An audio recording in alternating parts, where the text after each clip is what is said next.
kick it off.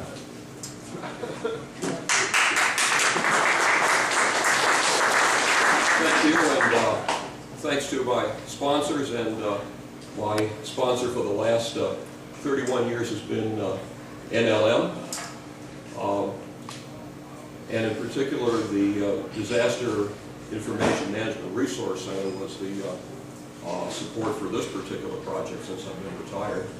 EMR, obviously you know what it stands for, CDS, Clinical Decision Support.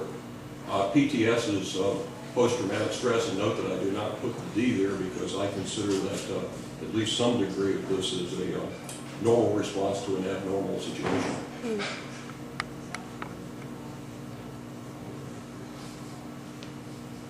Many of you probably don't know that I led a double life. I think the only other guy I know in here that is still doing that is Jim Semino.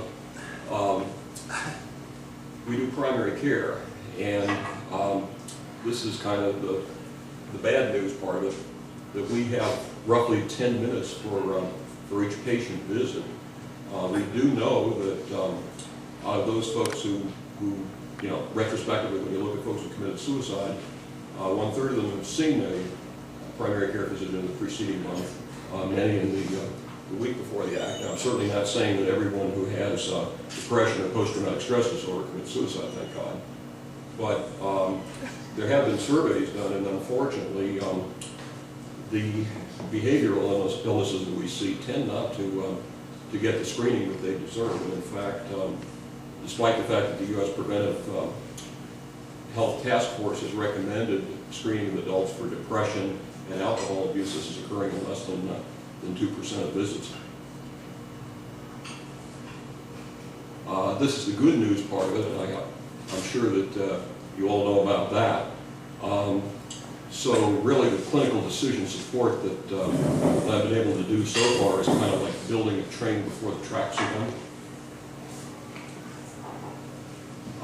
The good news as far as linking clinical decision support with electronic health records, there's a very strong driver for that, and that is the Center for Medicare and Medicaid Services.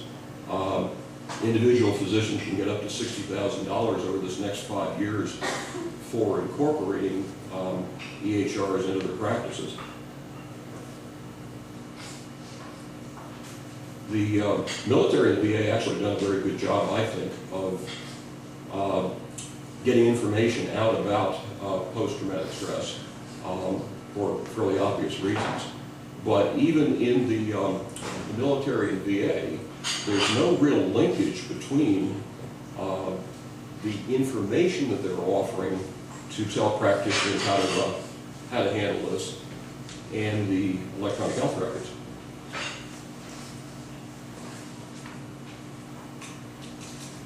So in terms of informatics principles, I think it's very important that as a clinician, I want something which is going to help me do my job hopefully a little quicker as well as effectively.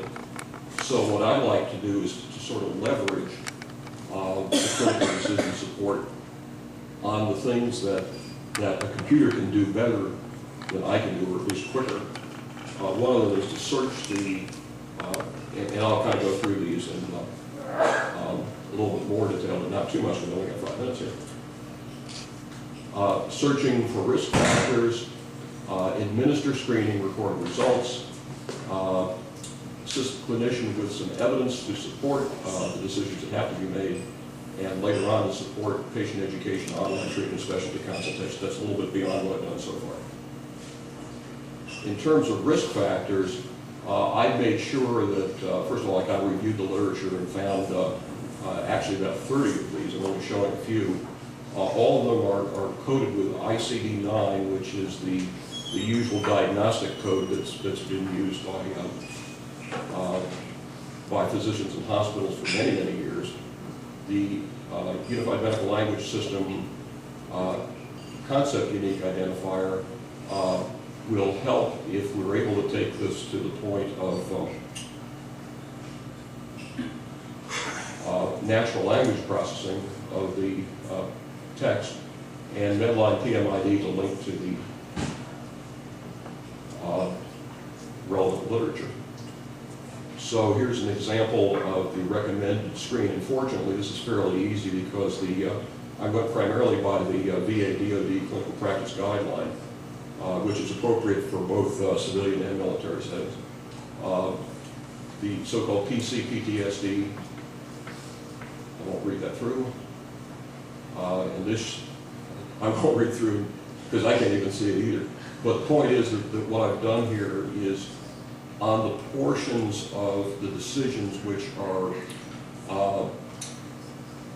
there's less agreement in the medical community on how to do it. I'm trying to present best evidence from the best quality literature. We want to do right by our patients to the degree that we know the right thing. It's fairly easy, but let's kind of take some of the weight off of the clinician who's got to do that, and let us be able to spend a little bit more time with the patients when it's necessary. All right. Come on.